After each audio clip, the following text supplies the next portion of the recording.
Hello, got to keep these quick. I try to keep these under 5 minutes apiece, so let's move fast. Today we're going to talk about how Giuliani is not only soft on crime, not only presided over the largest increases in crime in New York City history, never mind the publicity stunts and the faked crime stats, or the media lies. Remember, the media has admitted they got the story wrong on thousands and thousands of occasions. From, they caught Joan Benet's killer, to Giuliani won't run for president. I can show you thousands and thousands of newspaper articles that said Giuliani won't run for president. And I said, you're retarded. He's been planning it since he was 15. Well, he's running for president. So I guess the New York Times doesn't know what they're talking about. The New York Post admits they don't know what they're talking about. And we all agree. You guys don't know. But I digress. Oh, yeah. Listen, I'm going to give you a couple examples to prove that Giuliani created most crime in New York City. He's not only soft in crime, not only promotes crime, he created almost all crime in New York City. Fact number one, Giuliani's argument, and he's right. Almost all crime in New York City was committed by an ex-convict.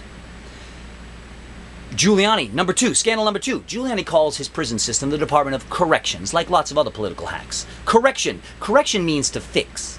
Now, Giuliani's argument is he didn't actually fix any of these people. He didn't fix any of them. That's his argument. They go right back to crime. His own Department of Corrections says 75% of inmates go back to crime within a year. It's more than that. They just don't catch the rest. And now, if most crime in New York City is committed by graduates of Giuliani's Department of Corrections, what does that say? If he had corrected them, they wouldn't have gone back to crime.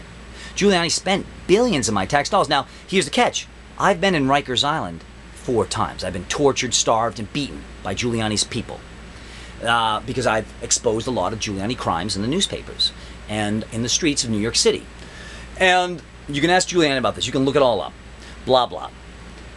Giuliani actually bought weightlifting equipment for the criminals in Rikers. If you don't believe me, dare Giuliani's team and the news media or camera crew. We'll go over to Rikers Island and I'll show you the weightlifting equipment. I will show you 30,000 inmates working out all day long doing sit-ups, pull-ups. It is the world's most expensive gym. No books. There's no books, no education, no rehabilitation. All they do is they dump you, and then the guys are bored and work out all day long. They get out of jail twice as angry and twice as muscular. You don't have to take my word for it. This is Giuliani's argument. But wait, there's more.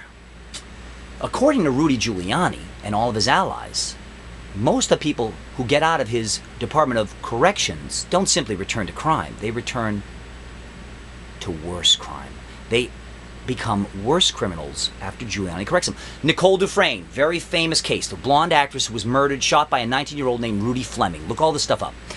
He went to jail for 2 years. Giuliani corrected this kid, this punk, for 2 years. The kid went to jail for pointing a gun at cops. When he got out of jail, he didn't simply go back to being a criminal. He graduated to murder. Giuliani not only didn't fix this kid, this is Giuliani's argument, he not only didn't repair or correct this kid, and spent millions of dollars to do it, he made the kid worse. Because in jail, they treat us like dogs, which makes us like pit bulls. And do you know what happens when you beat a pit bull down? It doesn't become much more civilized. It becomes even more antisocial. That's why. And you can check the stats. You can check all the crime stats. You can check even Giuliani's faked crime stats back this up. The rap sheets of all these criminals. You check the rap sheet of every murderer of the last 20 years in New York City. Well, Giuliani left 12 years ago. Check check their rap sheets. Every one of them, every time Giuliani corrected them, went on to greater crime. Each time he corrected them. That's not open to debate. This is irrefutable fact. Almost every crime in New York City over the last 12 years is directly linked to Giuliani's criminal negligence and his charlatanism and his lies and his total disregard for doing anything about crime. Because Rudy learned, all you have to do is every week you have a press conference and you say, ladies and gentlemen of the New York Times, New York Post, and the media, thank you for coming. We've done it again. Crime is way down. It's down 17%. Whoa! And the reporters go, crime is down 17%. Then they go back to their desks and they type in, crime is down 17%. They don't fact check anything Giuliani says. And that's been proven. That's why the media has to correct so many of the stories. They don't fact check anything. I've had thousands of stories written about me in the New York Times, New York Post, and everywhere else. Not once did they fact check. And when I told them they made actual errors and I could prove them, they refused to print a correction every single time. Probably because they're really honest. Right?